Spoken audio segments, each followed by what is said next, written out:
The first red flag wasn't even red, it was beige. Beige folder. Beige kitchen. Beige words from a woman I'd just married 24 hours earlier, standing barefoot on our overpriced imported tile, stirring hazelnut creamer into her coffee like nothing was wrong. Then she dropped the folder in front of me. New rules, she said, smiling like a hostess showing off a guest manual at an Airbnb. This is how it's going to be. I didn't answer right away. I looked at her, noticed how her tone didn't quite match the casual robe or the steam curling up from her cup. I didn't even touch the folder at first. I just studied the shape of her mouth when she said it, like it gave her a little thrill, like she'd been waiting for the ceremony to be over so she could start whatever this was. I flipped it open. Rule 1. No visits to your family without notice or discussion. I need emotional safety and stability. Rule 2. Finances will be centralized through me for efficiency and mental load sharing. Rule 3. Physical intimacy will be discussed weekly. Separate bedrooms will be implemented during hormonal or emotional cycles. Rule 4. You acknowledge me as head of household in writing to prevent future disagreements. This is not a power grab, it's a boundary. There were 11 rules total. Some written like legal bylaws. Some written like the passive-aggressive demands of someone who reads too many self-help memes. Not one of them included a question. Not one assumed I had any say. She stood there, watching me read, sipping that creamer-drenched coffee like she was waiting for applause. I didn't yell. I didn't cry. I didn't say, "Are you serious?" like some wounded sitcom husband. I just closed the folder slowly and looked up at her. "Okay," I said. She tilted her head. "Okay. I'll go pick up dry cleaning. Be back in a bit. Can you also grab oat milk?" she asked. I nodded, smiling like a man who still lived here. Like a man who hadn't just been handed a loaded gun by someone who thought it was a joke. I walked out and didn't get the dry cleaning. I didn't even have anything at the cleaners. What I did have, stored in a weathered fireproof box in my old car trunk, was the original copy of our prenup. Not the version she'd half-read before the wedding and laughed off because we love each other. The real version. The one with the addendum she never noticed. The one her father signed off on when he funded the down payment on our starter home. A gesture of faith, he'd called it. I also had the marriage certificate, still warm from the county clerk's stamp, and the file from the title company, complete with the wire record for the $380,000 marital gift he contributed to the house. A gift contingent, as the footnote put it, on the continuance of the marital union in good faith and mutual trust for a period no less than 12 months. 12 months.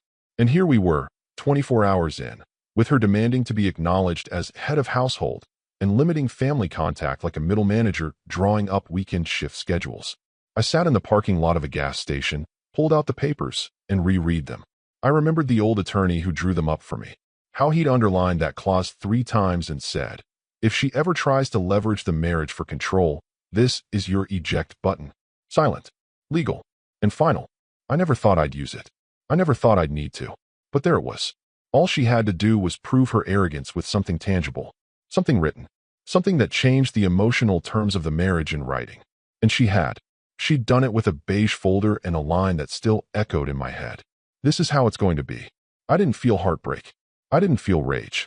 I felt quiet. Quiet like the kind that comes just before a switch flips. She thought she'd won. She thought the power had transferred with the ring. What she didn't know, what she didn't even consider, was that I never played power games out loud. Not once. I let people talk. I let them boast. I let them make the first move. Because that's all I needed. One documented, traceable move. And she had just handed me 11. Signed and dated. When I walked back in later that afternoon, she barely looked up from her laptop. You forgot the oat milk. I'll get it next time. She didn't even notice I was carrying the folder again. The same one, only now padded with a fresh set of certified copies. I slid it quietly into the desk drawer in the hallway.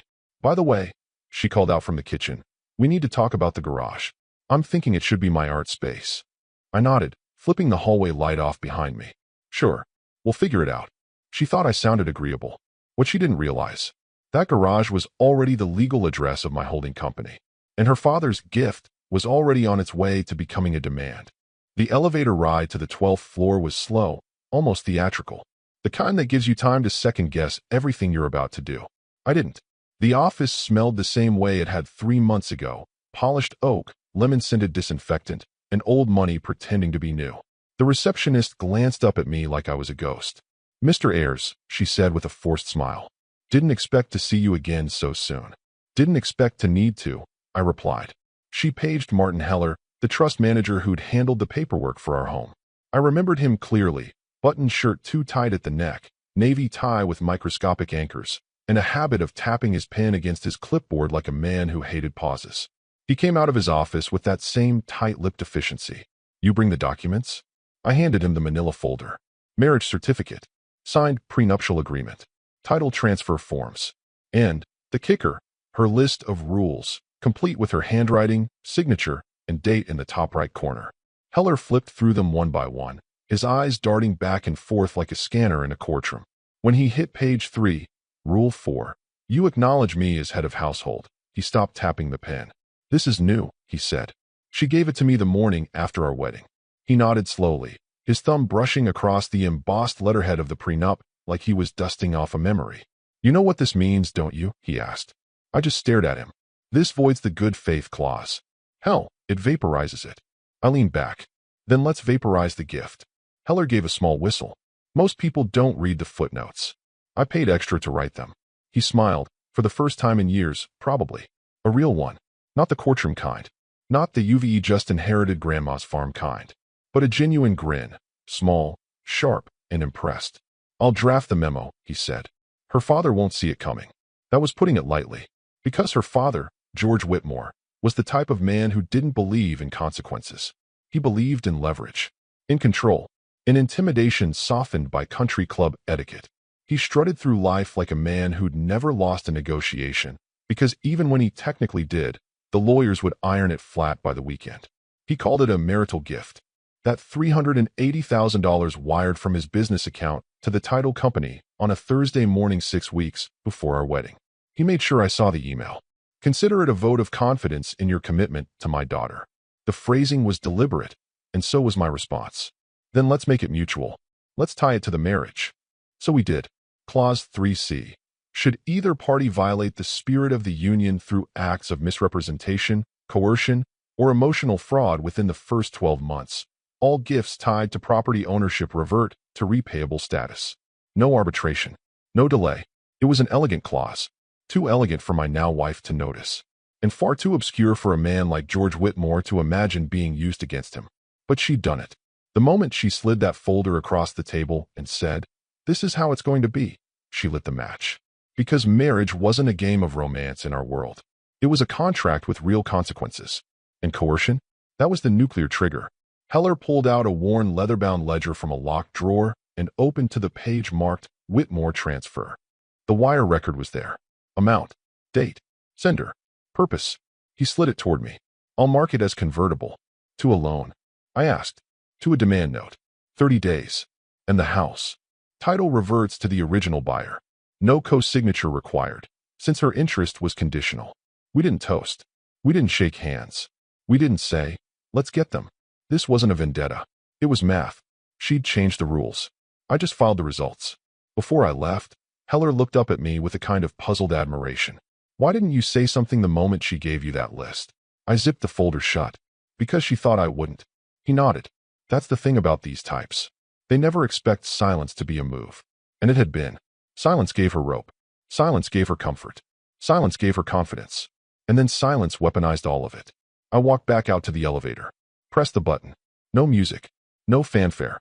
Just the quiet hum of machinery preparing to lower me 12 floors down. Back into the world where she still thought she'd won. Where she still thought the house was hers. The marriage was secure. The money was free. And her father? Still sipping overpriced wine with his advisors, blind to the fact that his bank was now the one under siege. Because it wasn't just a gift. Not anymore. It was a debt. And I had just called it due. She thought I was adjusting.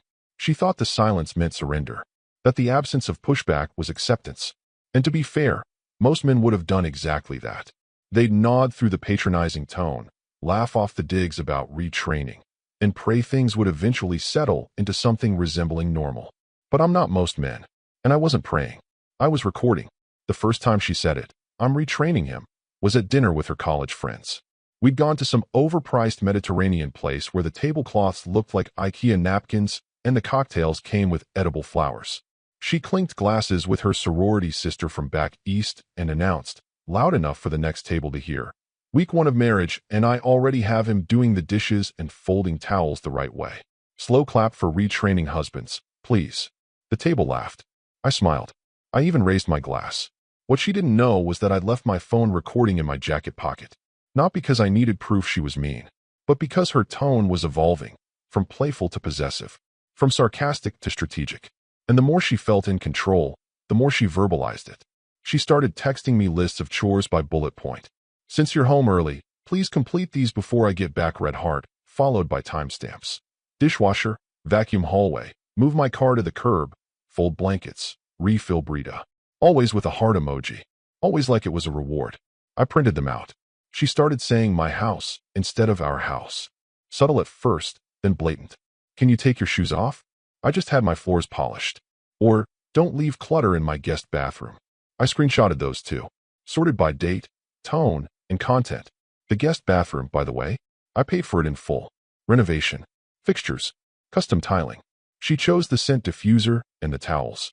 That was her contribution. Then came the recordings. She'd take her calls on speaker, walking around like a TED Talk was always on standby. I didn't need to sneak. She didn't filter herself.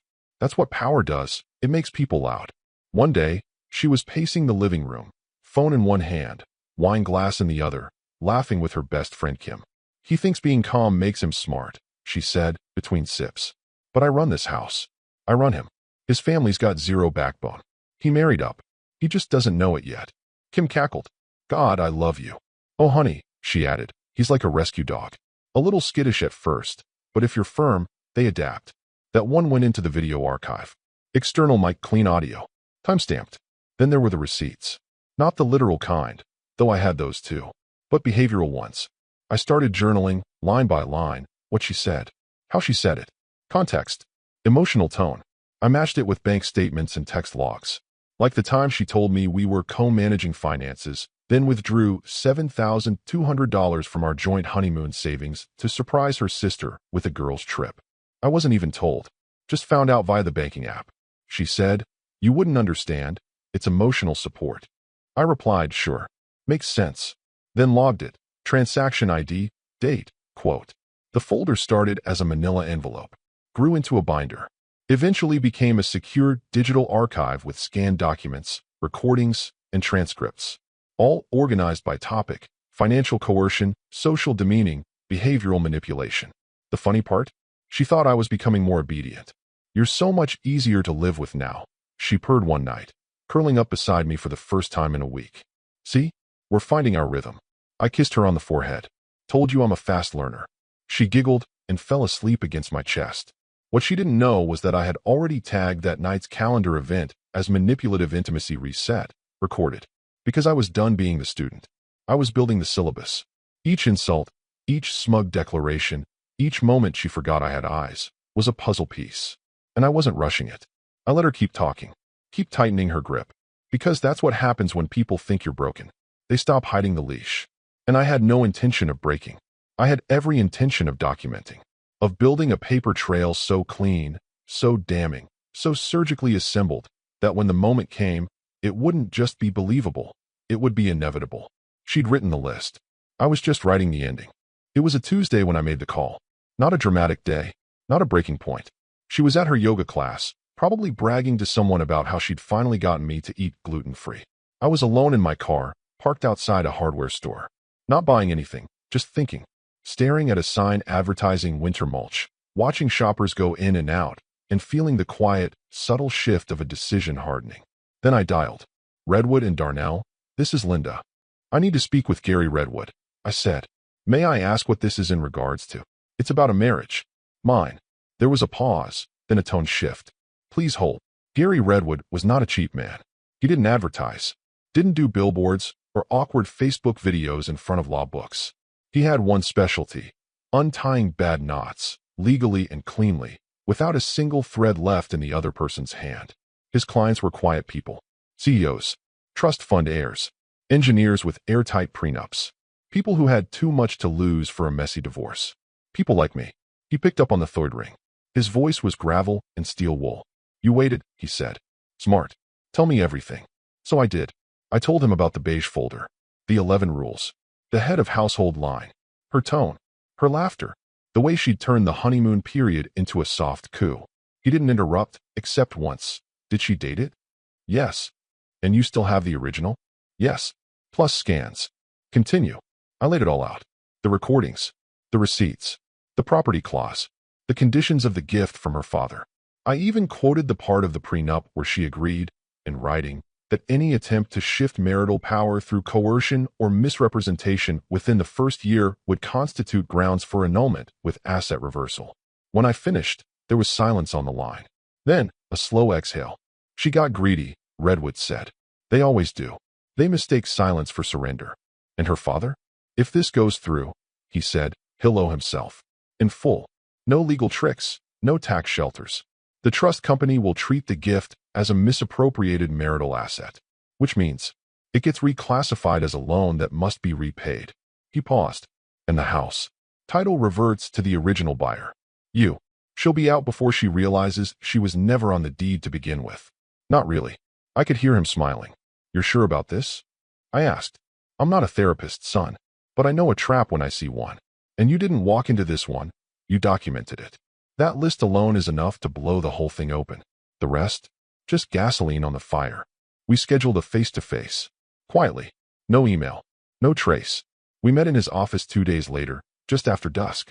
It was the kind of place with soundproof walls and no windows facing the street. Old school. Trusted. He laid out the plan like a general preparing for siege. Step 1. File for annulment citing breach of implied good faith. Step 2. Notify the trust company of Clause 3C activation. Step 3. Move financial separation forward under Section 8 of the prenup, your prenup. Not joint. She doesn't get a discovery phase. She doesn't get a war. And her father? Gets a certified repayment notice. Dated. Final. He'll try to scream. Threaten. Maybe even lawyer up. But he signed the documents himself, with his estate attorney as witness. There's no exit hatch. He slid the papers toward me. Sign here. We'll keep this quiet for now. She won't know until the process is already rolling. You'll live like normal. Smile. Nod. Let her think the leash is still on. I signed. The pen felt heavier than usual. Not dramatic. Just solid. Like a line being drawn in wet cement. As I left, Redwood called out one last thing. She's going to think this came out of nowhere. I turned. Let her. Driving home, I passed her car parked in front of the house. She was inside already, probably lighting a candle, queuing up her mindfulness podcast. She always liked to meditate before demanding something passive-aggressive. I walked in like nothing had changed. She looked up from her couch and grinned. Can you bring me some water? Of course, I said, already in the kitchen. To her, I was being cooperative. To me, I was documenting another interaction. Because the legal mechanism was engaged. Like a bomb under the floorboards, counting down with every smug little command. And when it went off, there would be no fire. Just silence. And a notarized void where her control used to be. Wednesday started like most others. I made her a smoothie, peanut butter, almond milk, 2 scoops of her expensive collagen powder she insisted we keep in a locked cabinet. She was getting ready for her ladies in leadership brunch. That's what she called it. A bunch of 30-something women who treated networking like foreplay and quoted TED Talks like scripture. They all hated their husbands, most of them secretly, and bragged about how in charge they were at home. My wife. She was their queen. She floated around the kitchen barefoot, dictating the playlist for the afternoon while I chopped strawberries like a good little domestic accessory. You remembered the oat milk this time, she said smug. I'm getting better, I replied. She grinned. Retraining takes time. Sure does. I handed her the tray and watched her walk outside to the patio, humming to herself. She didn't notice the unmarked sedan that pulled up across the street 10 minutes later. Didn't notice the man in the tailored navy suit step out, holding a thick envelope. Didn't see him walk to our front door while she and her friends giggled over mimosas and avocado toast. I opened the door. Mr. Ayers. I nodded. Please confirm this is the correct address. It is. Service confirmed, he said, then walked away like it was any other Wednesday. I slid the envelope onto the marble kitchen island and went upstairs, not saying a word. 20 minutes later, I heard it. A sudden stop in the laughter. Forks pausing midair. A strange silence hanging over the patio like a power outage had just hit the brunch. She must have seen the envelope sitting there, cream-colored and ominous, with her full legal name typed in bold across the front. It's a curious thing to watch arrogance collapse in real time. I stood at the top of the stairs as she came in, envelope in hand, already half open, her face shifting through confusion, irritation, and then something harder to define. She read the cover sheet, then the motion, then the attached clause from the prenup, then the activation letter from the trust company, stamped and initialed. And just like that, the wine left her cheeks. She didn't scream. She didn't throw anything. She didn't even blink. She just turned around and walked. No, marched into the bedroom and shut the door. I stayed upstairs. Listened. The phone rang. Her father. No answer. Then again. And again. She finally left a voicemail. Dad, it's happening. I think he filed something. I don't understand. Where did this come from? Please call me. The words filed something were telling. Even in that moment, she couldn't admit what it was. Annulment. Breach of good faith. Reversion of assets. Immediate liability. She opened the bedroom door and stared at me. You blindsided me. I followed the contract, I said calmly. You remember, the one we both signed? You're ending this? Just like that. No, you ended it. I'm just filing the paperwork. This is about the list? Her voice was high now, thinned out with panic. It was a joke. Then you should have put a punchline at the bottom. I walked past her and went downstairs. Her friends were still on the patio, pretending not to eavesdrop, while visibly frozen in mid-sip. She followed. Don't you dare make this public. My father isn't answering your calls. I could see it hit her. That tiny click behind the eyes. That realization that something bigger was happening. Not just a husband walking away. Not just a marital spat. But something calculated. A dismantling. She turned toward her friends and forced a smile. Just a little misunderstanding, she chirped, holding up the envelope like it was a party game. Legal stuff. You know how it is when men get emotional. They laughed, a little too loudly. One of them offered her more champagne. Another one made a joke about prenups and beta revenge. But I watched their eyes. They weren't laughing with her. They were scanning the envelope, doing the math, wondering if their own husbands might someday do the same. I stepped into the kitchen, grabbed my keys, and walked out the front door. No shouting. No final word. Just the smooth click of a door closing on the most performative brunch in suburban history. By the time I reached the corner, I got the alert on my phone. The trust company had emailed the first formal notice of repayment. It had gone to her father's primary business account, flagged as urgent. She thought she'd be making toast to herself all afternoon. But the real party had already started. It was just happening in court. I didn't go home that night. I checked into a boutique hotel downtown. Not the kind with a spa or skyline view, just clean sheets, a bolted door, and no pastel throw pillows embroidered with words like blessed or together. The room smelled like nothing, a rare and underrated luxury. The front desk clerk asked if I needed anything else. I said, silence, and he nodded like he understood. An hour later, a secure envelope was delivered to my room. Hand-delivered. No email. No PDF. Just paper. Dense, formal, and legally irreversible. Inside was the confirmation from the trust company. Notice of reclassification, signed and stamped. George Whitmore, my charming father-in-law, was now liable for the $380,000 gift he wired into our escrow account. Per Clause 3C, due to annulment based on documented coercion and misrepresentation, the gift had been deemed a conditional asset, which meant it had never truly transferred, which meant it now existed in limbo until repaid in full, with interest calculated from the date of the wedding. The deadline? 30 days. I stared at the document for a long time. Not out of hesitation, just appreciation. It was rare to see leverage printed so cleanly. No emotion. No loopholes. Just math with the weight of a hammer. Then came the text. 9:12 p.m. Her. We need to talk. Please come home. I didn't reply. 9:27 p.m. Her. I'm sorry. I didn't mean for things to get this far. 9:31 p.m. Her.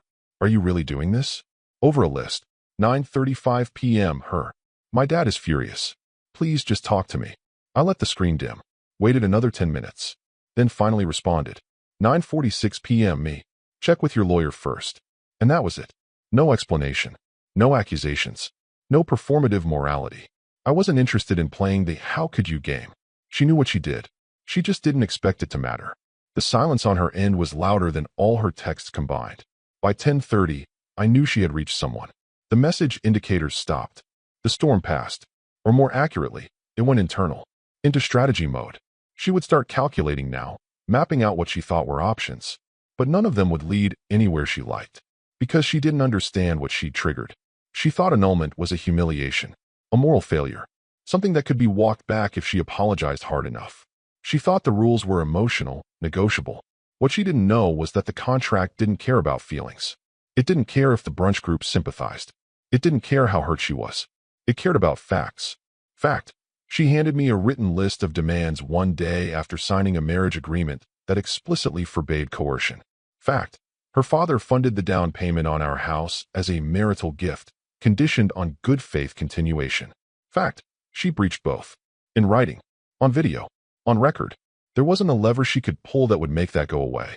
I laid back on the hotel bed and stared at the ceiling, listening to the faint buzz of the air conditioning. I thought about the dinner we were supposed to have that night. She'd made a reservation, a fancy place with candlelight and overpriced scallops. It was supposed to be our midweek connection night, something she'd written into our marriage calendar with color-coded blocks. One of the few rules I didn't argue with. She'd be sitting there now, maybe still waiting, maybe not. Maybe still clinging to the belief that I'd come walking in, sheepish and conciliatory, saying we'd gone too far, that I didn't want to blow everything up. But I did. Not out of spite. Not out of anger. Out of precision. She handed me a match and poured the gasoline herself. All I did was light it quietly and leave the door unlocked so she could watch it burn. Outside the hotel window, the city glowed. People moved on sidewalks, laughing into phones, ducking into bars. The world kept turning. Back at the house, she was realizing something she'd never considered before. That control isn't the same as security. And that love, once manipulated, doesn't owe you a soft landing. I slept well that night. No podcasts. No candle diffusers. No chore lists waiting by the sink. Just me, a signed document, and the realization that sometimes silence is the loudest answer you can give. She finally got through to her father late the next morning. According to the trust company logs, which I now had access to, thanks to my designation as a conditional beneficiary, George Whitmore opened the certified email at 10:03 a.m. and placed his first call to her at 10:06. The tone? I could only imagine. But I pictured her holding the phone at arm's length while pacing barefoot through our now very temporarily shared kitchen, whispering things like, "I didn't know," and "It was just a form," and "Why are you yelling at me?" They scheduled an emergency meeting with Thomas Claiborne, their family's longtime estate lawyer. Claiborne was the type of man who wore gold-framed reading glasses, carried a leather-bound planner, and spoke in half-sentences that made you feel like the problem was you, not the law. They met in George's office downtown, the one with the dark wood walls and a vintage globe nobody ever spun. She showed up in oversized sunglasses and a tight gray dress, looking like a woman trying to project control she didn't have. George looked like a man who hadn't slept. Rumor was he'd been yelling at his CFO all morning, demanding to know how no one had flagged this clause earlier. Because that's the thing about arrogance, it doesn't like being audited. Claiborne opened the packet and began flipping through it methodically. Marriage certificate, prenuptial agreement, annotated addendum, clause 3C, the trust memo, the filing confirmation. Then, her list, handwritten, signed, dated, photocopied 3 ways, attached with a formal annotation. Exhibit C, behavioral demands constituting coercion. Claiborne's pen froze mid-scratch. This clause is enforceable, he said, adjusting his glasses. He filed everything correctly. I've reviewed this exact boilerplate language in other instruments. It's valid. George stared at him like he'd spoken Mandarin. You're saying we owe him? No. Claiborne interrupted, firm now. You owe yourself. The money never left your books cleanly. The moment she breached the clause, it reverted to a conditional liability. You signed off on that structure when we built the trust's real estate conduit. He triggered it? Claiborne nodded. 30-day demand note. Dated from filing. And since it's routed through a family holding structure, it bypasses standard arbitration. The asset protection layers you have in place can't block this. The house title's already flagged for reversion. If you attempt to stall, he can freeze the property sale and apply for enforcement damages. George slammed his palm against the desk. $400,000, right now? It's closer to $412,000 with accrued filing fees and valuation adjustments. Claiborne corrected quietly. She stared at them both, stunned. You can fix this, she said to the lawyer, reaching for the folder. There has to be a way. There is no way, Claiborne replied. He has the advantage. You breached in writing. He responded within legal bounds. This isn't a messy divorce. This is a surgical annulment, and frankly, one of the most disciplined filings I've ever seen. George turned toward her, jaw clenched.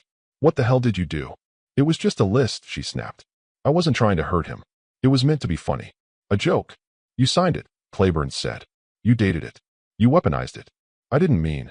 It doesn't matter what you meant. George stood, walked to the window, and gripped the sill with both hands like the view might offer a solution.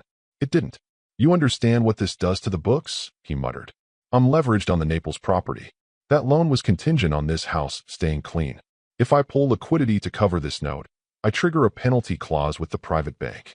That's not my fault, she said defensively. No. He turned back to her, his voice now low and lethal. You wrote 11 rules. Told him when he could visit his own mother. Demanded separate bedrooms. And now, you're going to sit here and say it's not your fault.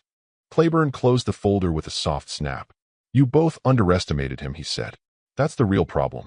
You assumed silence meant submission. George looked like he'd swallowed battery acid. Can we settle? You can try, Claiborne said. But I doubt he wants that. She folded her arms. Why not? Because this wasn't about money. If it were, he'd have gone for alimony or damages. This, he tapped the file, was about control. And he just took it back. They sat in silence for a long time. No one said what they were all thinking. That she'd turned the marriage into a performance, and he had turned her performance into evidence. Now the walls were closing in, not because of spite, but because of structure. The kind her father once praised. The kind she thought didn't apply to her. And for the first time since the wedding, the three of them realized something terrifying. She didn't marry a quiet man. She married a patient one. And he wasn't done. She came home ready for war.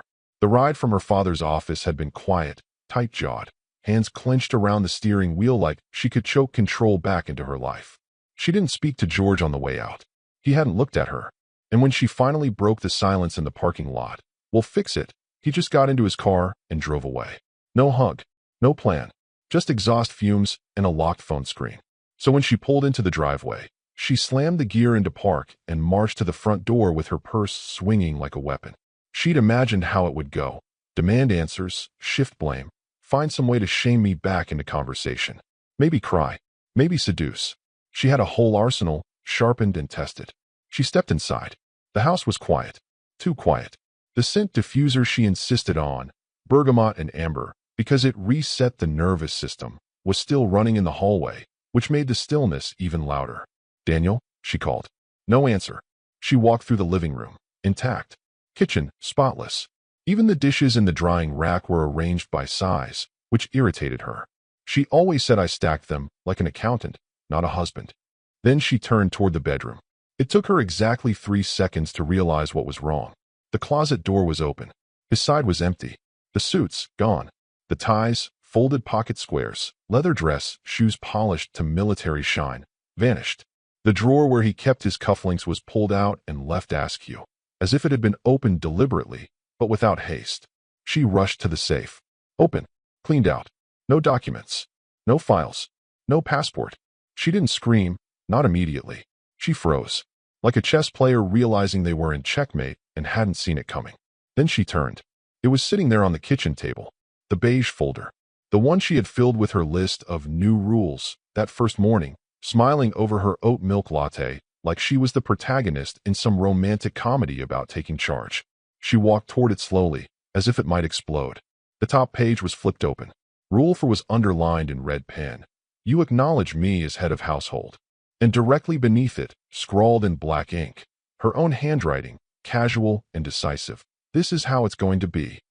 Next to it, a single post-it note. Yellow. Centered. Agreed. Annulled. That's when it hit her. Not all at once. Not like a movie where someone drops to their knees. No, it was quieter than that. It was a hollowing. Like someone had reached inside her and started gently pulling wires out. She walked backward, sat down in the kitchen chair, his chair, and stared at the list like it was a ransom note from a version of herself she didn't recognize anymore. Because she hadn't just tried to take control. She had documented it, signed it, gift-wrapped it, and handed it to someone who understood contracts better than she understood control. She thought the list had been power. She thought the rules made her safe. But now the bedroom was empty. The power was gone. And the rules? They weren't rules at all. They were evidence. Outside, a bird chirped on the windowsill. A lawnmower buzzed in the distance. The world didn't care that she'd just been legally and emotionally evicted. She grabbed her phone and opened our messages. Scrolled up. Back through weeks of her barking orders in emoji-wrapped texts. Back through the passive-aggressive comments. The unacknowledged sweetness he used to send, picked up your dry cleaning, made your tea, left it by your laptop. She'd never replied to those. Not once. Now she typed, "Please come back. I didn't mean it." She stared at it, then deleted it, then typed again, "I'll change. I swear. We can start over. Please." Then deleted that, too. Because suddenly, she understood something she never saw in all her workshops and empowerment brunches. You don't negotiate with someone who already signed the exit clause. You don't win against a man who waited until he had every receipt in order before walking out without a sound. And you definitely don't rewrite the rules once he's proven he read the fine print first.